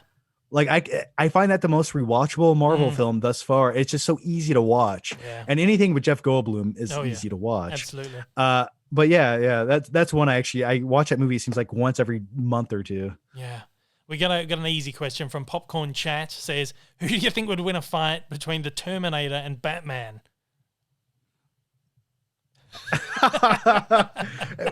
What incarnation of the Terminator are we talking about? Oh. Are we talking about T1, T2?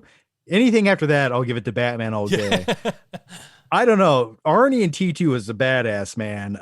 But then again, Batman, really, if you have like I'm going to give it to Batman. Batman.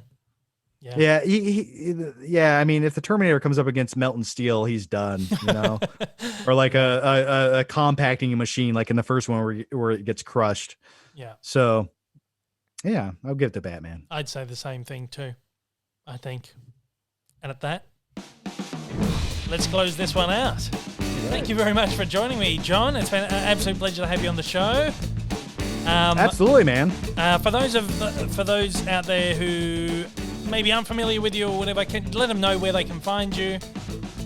Just find me at The Flick Pick everywhere: Twitter, Facebook, Instagram, The Flick Pick. Absolutely. Thank you so much. Of course, my podcast goes out every single Monday on all major podcasting platforms. That's Apple, Spotify, Google, Amazon, and Audible. Visual Element also goes out on YouTube, of course. That goes out 2 days early to Patreon supporters. So if you want to get your 2-day early access, head over to patreon.com/Dave Lee Down Under. You can find me on YouTube, Twitter, Instagram, all that stuff as well at Dave Lee Down Under. I'll leave links for that down the bottom. I'll leave links for John's stuff down there as well if you want to go and check him out too. If you want to write into the show, send an email to daveleepod@gmail.com. If you're listening on podcast platforms, I'd love some reviews. That'd be great. Good reviews. Like the good ones. And yeah, again, that's it. Thanks so much for listening, and thank you for joining me, John. It's been an absolute pleasure. Absolutely. Thanks for having me. All right, see you later, guys. I'll do my little walk off now.